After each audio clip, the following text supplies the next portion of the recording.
เอาทุกคนเนาะเดี๋ยวเรามาเบิ่งเนาะหลังจากที่เราเทรดไปกำไรเมื่อกี้เนาะหลายคนเพิ่นว่าบ่ทันเนาะเดี๋ยวเขาจะออกออเดอร์แบบแม่นยำบวกกับเทคนิคอินดิเคเตอร์เนาะใครอยากได้อินดิเคเตอร์ตัวนี้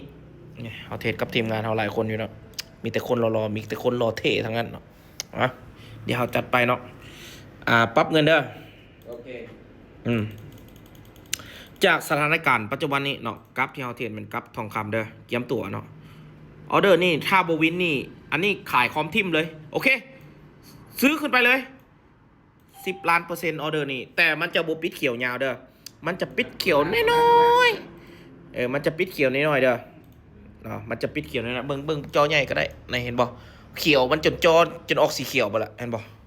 เนาะจะเปิดออเดอร์ให้เบิ่งว่าDK01นี่ของแท้เด้อเขานำอะไรได้นี่คนดังโอ้ฮับประกันคนดังเมื่อ5-6 ปีก่อนนะดังสุดในโลกคริปโตนะผมตึงมันนะสำได้นะมันโมวินมันไปสายพี่น้องเลยเห็นบ่นะเสียงบักดังตั้ง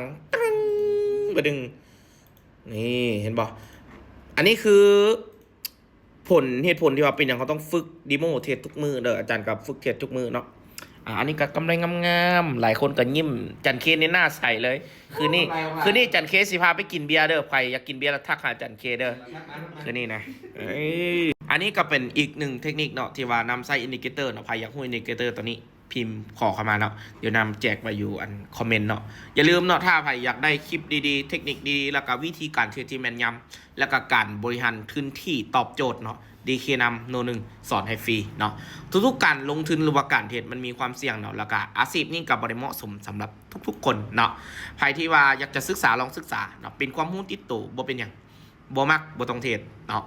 อันนี้แล้วก็การเทรดมันก็บ่ว่าจะระยะสั้นระยะยาวระยะกลางระยะบ่กลางก็ตามเนาะ